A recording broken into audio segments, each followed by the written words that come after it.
Walaupun sekolahnya berdekatan, sekolah yang favorit adalah sekolah A gitu. Yang B ini orang tua kalau bisa pindah deh dia ke A gitu ya.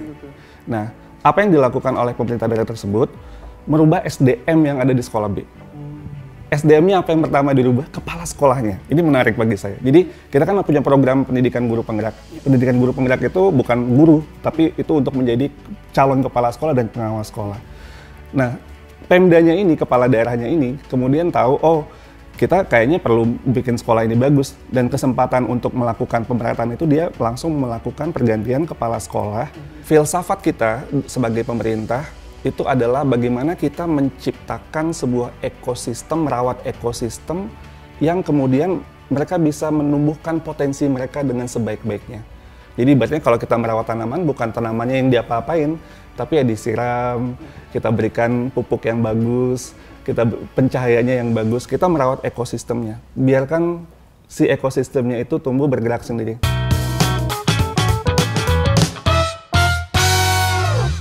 Halo sahabat Kompas.com, kita bertemu kembali di Ruang Jernih. Kalau sahabat Kompas.com melihat, kita agak sedikit berbeda untuk setting pada hari ini. Karena hari ini tim Ruang Jernih langsung mengunjungi Kemendikbudristek untuk membahas terkait dengan zonasi PPDB yang kemarin sempat ramai. Kita akan bahas sama-sama langsung dengan tim dari Kemendikbudristek. Hadir pada saat ini bersama kami Bapak Iwan Syahril. Halo Pak, bagaimana kabarnya hari ini? Alhamdulillah baik Mas Enggar. Ya, Pak. Hari ini kita mau ngobrol-ngobrol nih Pak, yang kemarin sempat rame terkait PPDB. Mungkin nanti Pak Iwan bisa memberikan kita banyak pencerahan, bisa menjernihkan masalah yang mungkin kemarin agak sedikit ramai lah di media. Seperti itu. Pak Iwan, mungkin latar belakang Bapak yang saat ini sebagai Direktorat Jenderal Pendidikan Anak Usia Dini dan juga Pendidikan Dasar dan Menengah rasanya tepat untuk membahas terkait PPDB ini Pak.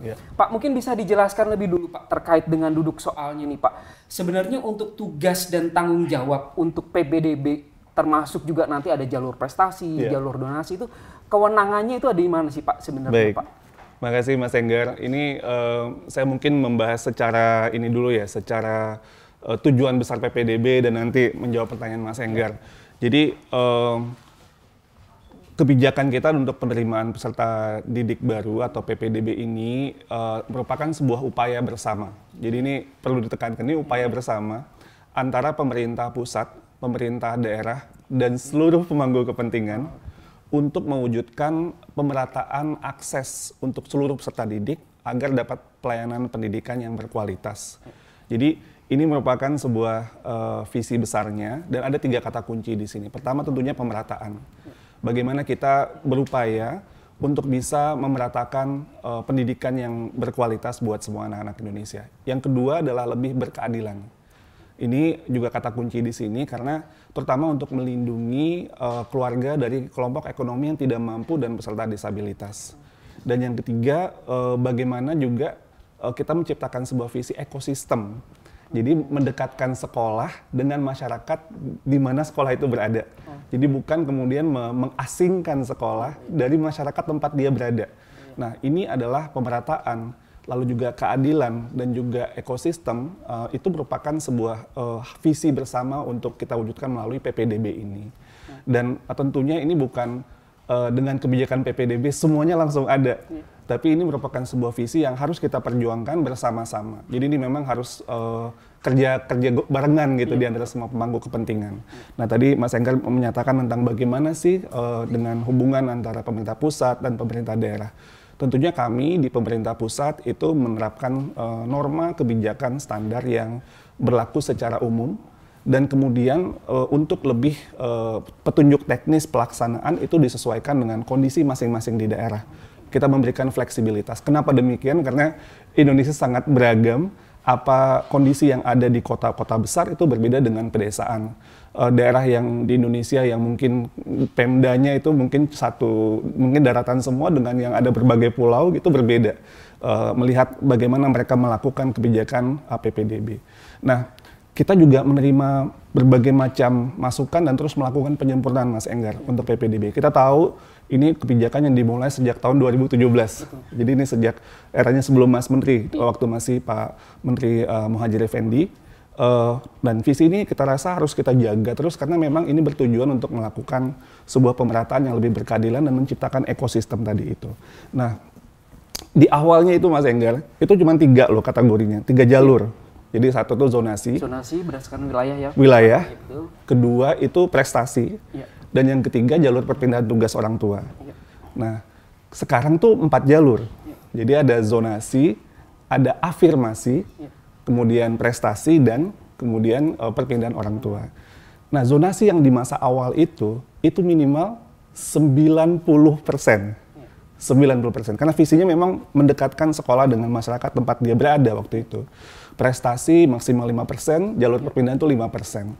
Nah, dengan banyaknya dinamika, termasuk yang sekarang rame-rame juga, sebenarnya juga terjadi pada waktu yang lampau. Lalu kita mendengar dan kemudian melakukan revisi. Jadi posisi saat ini, zonasi itu, karena 4 kategori tadi ya, zonasi ini yang tadinya 90%, itu menjadi 50%. Jadi ini hampir setengahnya. Jadi artinya, kita mendengar bahwa memang banyak permasalahan-permasalahan dan sekarang minimal 50%. Itu artinya udah kurang dari setengah dengan konteks yang awal kebijakan. Lalu kita dengan prinsip harus memberikan lebih berkeadilan terutama bagi keluarga yang tidak mampu dan peserta disabilitas, kita membuat kategori afirmasi minimal 15%. Jadi ini masuk dalam kategori khusus. Dan perpindahan masih lama sama 5%. Prestasi yang tadinya maksimal 5% menjadi maksimal 30%. Jadi sebenarnya banyak sekali ruang di mana kita memberikan keleluasaan kepada pemerintah daerah untuk melihat apa sih yang betul-betul terbaik bagi daerahnya. Jadi memang prinsip kita dalam pengelolaan pendidikan dalam sistem yang desentralisasi ini, pemerintah pusat memang harus melakukan koordinasi dengan pemerintah daerah, dan pemerintah daerah yang pada akhirnya mereka yang menetapkan apa yang terbaik untuk kondisi daerahnya. Sekali lagi Indonesia sangat beragam, kita tidak bisa menyamaratakan. Dan ini harus dilaksanakan dengan 3 prinsip. Prinsip pertama, objektif. Objektif itu maksudnya harus kemudian sesuai dengan visi yang tadi gitu. Jangan malah menjauhkan dari visi yang kita ingin tuju. Kedua, transparan. Semua orang ini terbuka, semua orang harus tahu gimana aturan teknis yang dilakukan oleh Pemdanya. Ini harus masyarakat yang di daerahnya juga harus diberitahu dan semuanya nggak ada yang ditutup-tutupi gitu ya, transparan. Dan yang ketiga, akuntabel, bertanggung jawab. Jadi artinya jika sesuai dengan regulasi ada pelanggaran ya memang harus ditindak tegas gitu. Jadi ini objektif, transparan, dan akuntabel. Ini prinsip pelaksanaan. Jika ada prinsip ini yang tidak terjadi, maka kemudian tuh petunjuk teknis di pemerintah daerah tentunya perlu dievaluasi atau penerapannya perlu kita tinjau ulang supaya bisa memenuhi prinsip tadi sesuai untuk menuju visi dari PPDB itu sendiri. Ya, terkait dengan prinsip pemerataan tadi, Pak Iwan, menjadi menarik. Pemerataan, keadilan, dan juga membangun ekosistem. Tetapi pada kenyataannya yang terjadi di lapangan itu kan justru banyak orang tua yang kemudian merasa kecewa. Bahkan ketika secara proporsional itu diberikan fleksibilitas untuk pemerintah daerah. Di Tangerang kemarin itu bahkan sampai ada orang tua yang mengukur jarak, ya kan ini udah sesuai dengan ketentuan. Nah, bagaimana kemudian pemerintah pusat dalam hal ini Kemendikbudristek itu mengawal supaya PPDB itu tadi yang bisa disebutkan sama Pak Iwan itu bisa akuntabel, terus kemudian dipertanggungjawabkan dan terbuka. Betul. Bagaimana Pak? Iya, kita tentunya membangun dialog komunikasi dengan pemerintah daerah. Ini setiap tahun kita melakukan sosialisasi regulasinya seperti apa, karena juga kita tahu Dinas Pendidikan mungkin ada dinamika pergantian staf dan kepala dinas kadang-kadang juga ya Mas Enggar. Jadi kita lakukan sosialisasi, lalu juga ada mekanisme kami memiliki UPT di provinsi, itu juga bagian dari komunikasi yang dilakukan baik sebelum dan ketika sesudah untuk evaluasi sama-sama gitu ya. Namun dengan kondisi yang saat ini tadi Mas Enggar sampaikan, kita kemarin juga dari Komisi 10 DPR kita sepakat untuk membentuk sebuah satgas, di mana satgas ini bersama-sama kita juga dengan menggandeng termasuk juga nanti kita satgas ini bersama dengan Kemendagri, Inspektorat Daerah, Ombudsman gitu ya, Kementerian Sosial juga yang data tentang jalur afirmasi yang tidak mampu untuk betul-betul melihat kondisi di lapangan dan menerima pengaduan. Jadi masyarakat jika misalnya ada terjadi hal-hal yang tidak sesuai dengan koridor aturan, itu bisa melaporkan kepada UPT kami, Balai Penjaminan Mutu Pendidikan yang ada di seluruh Indonesia, dan itu menjadi bahan kita untuk melakukan evaluasi kembali di per spesifik daerahnya dan juga secara nasional nantinya gitu. Oke. Kalau secara di lapangan, Pak Iwan, kalau kami mengamati bahwa salah satu yang memicu ada banyak permasalahan baik teknis maupun ada orang tua misalnya menggunakan SKM palsu dan lain-lain, itu kan didorong karena masih ada favoritisme terkait sekolah. Kalau saya sebagai orang tua mungkin berpikir kacamatanya bukan soal favoritisme tapi soal kualitas. Sebagai orang tua pasti akan mencari sekolah yang terbaik. Jadi walaupun di luar zonasi agak jauh, mungkin di daerah sekitarnya belum ada sekolah yang menurut orang tua itu berkualitas, pasti akan mencari sekolah yang dalam tanda kutip favorit itu. Nah, bagaimana kemudian Kemendikbudristek khususnya Dirjen PAUD Dikdasmen ini melihat soal favoritisme sekolah ini, Pak Iwan? Iya. Jadi kalau kita kembali ke visi dari PPDB itu sendiri, kita tuh ingin melakukan sebuah pemerataan layanan pendidikan yang berkualitas, akses bagi seluruh peserta didik. Jadi itu adalah visinya. Ini nggak bisa simsalabim langsung terjadi. Jadi ini memang harus kita perjuangkan bersama-sama menuju visi tersebut. Jadi tentunya ini menumbuhkan kesadaran di ekosistem bahwa ini adalah visi kita bersama, sehingga sekolah yang ada di dalam masyarakat itu sendiri itu lama-lama makin bagus kualitasnya. Jadi saya berikan contoh ya Mas Enggar. Jadi ada kepala daerah. Jadi saya juga keliling kan untuk berdialog dengan kepala daerah terkait dengan PPDB ini. Ada kondisi di mana misalnya tuh kadang-kadang juga distribusi sekolah kita nggak merata ya. Jadi kadang numpuk aja di beberapa daerah gitu ya, deketan nih. Ada sekolah A, B, taruhlah kita bilang seperti itu. Walaupun sekolahnya berdekatan, sekolah yang favorit adalah sekolah A gitu. Yang B ini orang tua kalau bisa pindah deh dia ke A gitu ya. Nah, apa yang dilakukan oleh pemerintah daerah tersebut? Merubah SDM yang ada di sekolah B. SDM-nya apa yang pertama dirubah? Kepala sekolahnya. Ini menarik bagi saya. Jadi kita kan punya program pendidikan guru penggerak. Pendidikan guru penggerak itu bukan guru, tapi itu untuk menjadi calon kepala sekolah dan pengawas sekolah.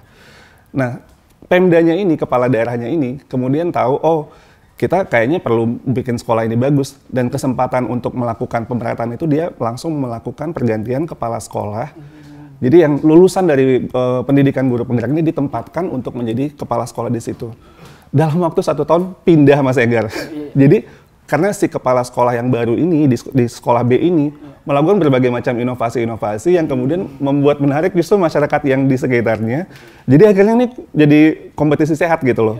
Dan sekolah yang tadinya ini malah dijauhi itu malah lebih lebih diminati saat ini. Jadi dalam waktu 1 tahun itu bisa berubah. Saya beri contoh satu lagi juga sama. Prinsipnya adalah merubah SDM yang ada di sekolah, termasuk terutama kepala sekolahnya. Saya kemarin ada tim saya ke Palembang. Ada sebuah sekolah dasar itu di daerah yang masuk-masuk gang kampung gitulah. Nah, tadinya sekolah ini juga sama, sekolah yang nggak diminati gitu. Begitu berganti kepala sekolahnya, kemudian sekolah ini menjadi rame, diminati oleh warga, bahkan sampai buat 2 shift. Dalam waktu 2 tahun. 2 tahun. Jadi 2 shift. Jadi jadinya nggak nampung pagi nggak bisa, akhirnya mereka sepakat tanpa penambahan jumlah guru. Kerja dari jam 7 sampai jam 5 sore sekolah itu, dipimpin oleh si kepala sekolah ini. Itu buat 2 shift, ada yang shift pagi, ada yang shift sore, untuk menampung permintaan masyarakat tadi, dan mereka bisa melakukan itu. Jadi tanpa melakukan penambahan jumlah guru dan sebagainya, mereka bersepakat untuk melakukan. Nah, ini contoh-contoh menurut saya di mana dengan sekarang kita memiliki banyak sekali kader-kader kepemimpinan, karena sebenarnya inti inovasi di sekolah itu adalah kepala sekolahnya.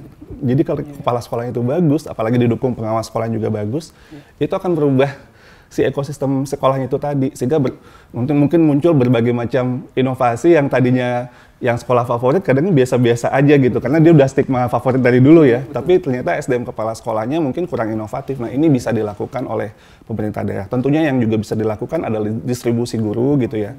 Tapi yang lebih cepat itu kalau kepala sekolahnya bisa kepala sekolah. Jadi belum ada penambahan fasilitas nih sekolah yang tadi saya ceritakan. Ini hanya dari kegiatan di sekolah SDM saja. Dari kepala sekolahnya sebagai merubah manajer stigma. sekolah itu, Pak. Stigma di masyarakat yang tadi Mas Enggar bilang itu kemudian bisa berubah gitu. Jadi memang ini intervensi yang lebih cepat, walaupun nanti tentunya perlu didukung dengan hal-hal selanjutnya. Tapi ini saya lihat di ekosistem tuh banyak praktek baik yang sedang terjadi juga gitu. Oke. Pak Iwan tadi sudah menyinggung terkait beberapa program Merdeka Belajar yang digagas sama Mas Menteri. Nah ini menarik, kalau misalnya kita inline-kan dengan PPDB, kaitannya tadi yang Pak Iwan sampaikan bahwa ini untuk pemerataan kualitas pendidikan di Indonesia.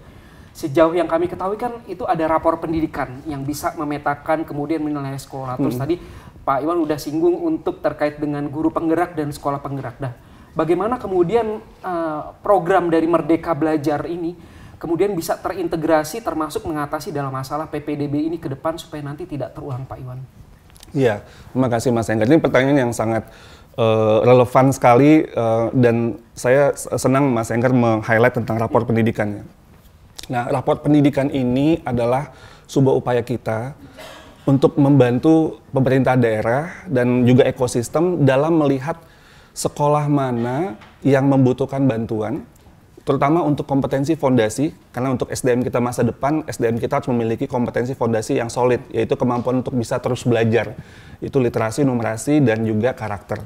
Nah, ini kita melalui rapor pendidikan membantu, memudahkan. Bahkan kita sudah align dengan Kemendagri. Kadang-kadang yang sulitnya juga, Mas Enggar, karena kita kementerian teknis, tapi Pemda lebih ke kementerian yang membinanya, yaitu Kemendagri. Yaitu standar pelayanan minimal. Kita udah align-kan itu sehingga membantu daerah untuk melihat ini ada daerah atau sekolah spesifik yang perlu intervensi. Jadi apakah melakukan misal pergantian SDM atau mungkin juga ada program-program khusus, karena di rapor pendidikan juga ada rekomendasi apa yang bisa dilakukan. Sehingga perencanaan dan penganggaran yang mungkin nggak banyak itu bisa dilakukan lebih spesifik untuk problem solving masalah yang betul-betul menjadi masalah. Pada akhirnya ini membantu ekosistem untuk tumbuh dan bisa lebih memeratakan yang tadi kita coba untuk upaya visi PPDB itu yang kita upayakan bersama itu bisa tercapai salah satunya dengan penggunaan rapor daerah tadi. Jadi decision making, mengambil keputusan, pemerintah daerah juga bisa lebih targeted untuk melakukan pemerataan pendidikan yang lebih berkualitas bagi seluruh peserta didik yang ada dalam daerah kewenangannya. Oke. Kalau terkait dengan guru bagaimana, Pak Iwan? Kalau guru saya sebenarnya ini sangat ini ya terinspirasi ya. Kemanapun saya pergi itu guru-guru kita sampai ke daerah pelosok Mas Enggar itu saya nggak habis pikir ya. Kita memiliki banyak guru yang luar biasa ya. Mereka itu gotong royong itu nyata dalam kehidupan masyarakat Indonesia, terutama di ekosistem guru. Jadi memang banyak sekali kadang-kadang narasi guru yang tidak berdaya dan lain sebagainya. Tapi yang saya temui sampai kemarin saya baru pulang dari Kalimantan Timur di sebuah sekolah dasar di tengah hutan itu mendapatkan sebuah penguatan apa yang kita lakukan saat ini itu betul-betul bisa dirasakan oleh guru-guru yang membentuk komunitas untuk belajar, berbagi, dan berkolaborasi. Jadi mereka melakukan inovasi dengan kondisi yang sangat terbatas, tapi untuk berpihak kepada murid, dan itu terjadi sebuah peningkatan yang bisa terukur oleh masyarakat setempat. Jadi saya kaget banget tuh Mas Enggar. Ini sekolah dasar yang daerah pelosok ya, yang kita mungkin asumsinya kalau daerah pelosok itu tidak berdaya. Itu melakukan ide-ide yang sangat progresif. Hal yang saya highlight itu ini. Kepala sekolahnya bercerita bagaimana mereka membuat kurikulum. Jadi melakukan kurikulum yang lebih kontekstual. Kan kurikulum Merdeka boleh dong kita sesuaikan dengan kondisi masyarakat dan kondisi murid-muridnya. Nah, yang dilakukan oleh kepala sekolah dengan melibatkan guru-gurunya itu bukan hanya menanya guru-guru dan orang tua, tapi murid juga ditanya. Jadi kurikulum itu juga mendapat masukan dari para murid-muridnya di sebuah SD, sekolah dasar di pelosok. Jadi menurut saya ini adalah sebuah hal-hal yang kalau kita turun ke lapangan dan ya saya juga melihat bahwa ini ekosistem bergerak. PR kita masih banyak tentunya, itu pastilah. Tapi kita melihat simpul-simpul yang mulai bergerak dan memberikan inspirasi, dan ini kemudian membentuk sebuah komunitas di daerah itu yang saling menguatkan. Jadi penguatan itu tidak top down, Tapi penguatan itu justru ketika ekosistem bergerak bersama-sama dengan spirit gotong royong. Jadi mahal sekali menurut saya ini kearifan lokal Indonesia ini, harganya mahal dalam artian ini hal yang sangat berharga. Dan ini dalam transformasi pendidikan terutama untuk guru-guru. Ketika guru-guru saling berbagi dengan sama guru, itu jauh lebih powerful Mas Enggar daripada orang Jakarta turun ke lapangan terus mendikte. Itu nggak terlalu efektif. Tapi guru-guru yang saling berbagi, yang sudah kemudian coba ini ternyata berhasil, coba ini kemudian gagal, kemudian nanya sama guru yang lain, guru-guru lain coba ini. Nah, itu tuh lebih cepat dan lebih relevan. Dan murid-murid, ekspresi murid-muridnya luar biasa. Senangnya bukan main. Jadi saya merasa di sekolah dasar itu terlihat budaya yang sangat berpihak kepada murid, terlihat dari semangat murid-muridnya. Jadi murid-murid sangat, pokoknya itu kelihatan bahagia di sekolah gitu. Sekolah jadi menyenangkan ya Pak? Sekolah jadi rumah. Betul.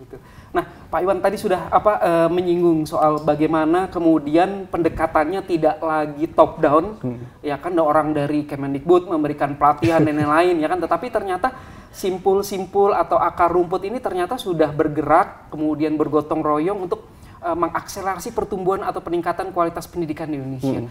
Nah, bagaimana kemudian Pak Iwan melihat hal ini dan bagaimana kemudian pemerintah pusat akan mendorong ini supaya ini menjadi sebuah gerakan bersama atau yang disebut dengan Mas Menteri sebagai sebuah kegiatan gotong royong serentak untuk Merdeka Belajar. Kita harus melihat ekosistem sebagai sebuah lingkungan pendekatannya ekologi. Jadi bukan pendekatan mekanistik. Jadi bukan ini juklak jukdes jalankan seperti ini, ibaratnya semua orang itu adalah mesin, itu nggak akan bekerja. Tapi dalam pendidikan ini kita dengan makhluk, tentunya dengan makhluk hidup gitu ya, manusia yang kemudian harus kita berikan ruang. Nah, filsafat kita sebagai pemerintah itu adalah bagaimana kita menciptakan sebuah ekosistem, merawat ekosistem yang kemudian mereka bisa menumbuhkan potensi mereka dengan sebaik-baiknya. Jadi ibaratnya kalau kita merawat tanaman, bukan tanamannya yang diapa-apain, tapi ya disiram, kita berikan pupuk yang bagus, kita pencahayaannya yang bagus, kita merawat ekosistemnya. Biarkan si ekosistemnya itu tumbuh bergerak sendiri. Tapi jadi fungsi kita tuh bukan yang harus ngontrol gitu, tapi biarkan mereka berinovasi sesuai dengan karakternya masing-masing, dan kita sebagai yang mengelola ekosistem, ekologi ini, pendekatan ekologi itu merawat ekosistem tersebut, memberikan stimulus-stimulus dengan pupuk tadi misalnya untuk bisa tumbuhnya berkembang, tapi biarkanlah mereka kemudian tumbuh sesuai dengan kodrat masing-masing kondisi masyarakatnya dan pada akhirnya kondisi masing-masing anaknya gitu. Oke, Pak Iwan, sebagai pertanyaan terakhir mungkin saya akan meminta Pak Iwan untuk menyimpulkan dari persoalan PBDB ini. Saya tidak ingin melihatnya itu sebagai sebuah fenomena gunung es, tetapi sebuah pemantik bagi kita untuk sekali lagi bergotong royong bagaimana supaya Merdeka Belajar ini benar-benar bisa dirasakan oleh orang tua, oleh murid, oleh sekolah, oleh guru, supaya tidak ada lagi orang tua yang berpikir bahwa wah, saya tidak bebas karena saya ingin punya sekolah di situ. Tetapi orang tua, anak semuanya merasa merdeka bahwa sekolah dimanapun kita punya kualitas yang sama. Bagaimana Pak Iwan? Ya, terima kasih Mas Enggar. Saya kembali lagi ingin menggarisbawahi ya. Jadi PPDB ini kebijakannya adalah merupakan sebuah upaya kita bersama antara pemerintah pusat, pemerintah daerah, dan seluruh pemangku kepentingan untuk mewujudkan visi pemerataan akses pendidikan bagi seluruh peserta didik untuk layanan pendidikan yang berkualitas. Ini adalah sebuah visi yang perlu kita perjuangkan sama-sama. Jadi artinya kita menuju ke visi ini, jika ini kita dudukkan, jadi ini memang PR terbesarnya adalah menumbuhkan kesadaran ini terhadap visi itu, maka saya rasa akan muncul banyak sekali ide-ide solusi untuk hal tersebut. Contoh, saya melihat pemerintah daerah yang mencoba, ini kesempatan untuk memperbaiki tata kelola yang selama ini mungkin nggak terlalu bagus. Jadi perencanaannya dilihat, kalau dari jenjang sebelumnya ke jenjang sesudahnya, ini kemudian dilihat, betul-betul dilihat apakah daya tampung cukup nggak, kita perlu membangun sekolah apa enggak. Bahkan juga di beberapa pemerintah daerah termasuk DKI ya, itu berkolaborasi dengan sekolah swasta. Jadi, kami nggak bisa nih bangun sekolah, gimana kita menggandeng sekolah swasta. Itu tercipta kolaborasi dengan sekolah swasta. Jadi banyak ide-ide yang tadinya nggak ada, tapi tercipta karena itu tadi, karena visinya adalah membangun sebuah ekosistem dan bagaimana keluarga terutama yang tidak mampu dan peserta disabilitas bisa kita lindungi gitu ya. Nah, terus kemudian juga praktek baik yang terlihat pemindahan tadi SDM yang tadinya juga mungkin tidak ada sense of urgency. Jadi tiba-tiba oh kalau gitu kita harus segera melakukan pemerataan nih. Jadi muncul tindakan-tindakan yang lebih cepat untuk mengakselerasi pemerataan kualitas. Tapi memang harus kita garis bawahi, ini harus kita lakukan bersama-sama. Kalau ada pelanggaran ya kita harus melakukan tindakan terhadap pelanggarannya gitu. Jadi itu menurut saya memang perlu dilakukan. Kita terus mencoba untuk menguatkan koordinasi dengan pemerintah daerah, dengan inspektorat daerah, ombudsman kita juga libatkan untuk sama-sama kemudian kita kawal.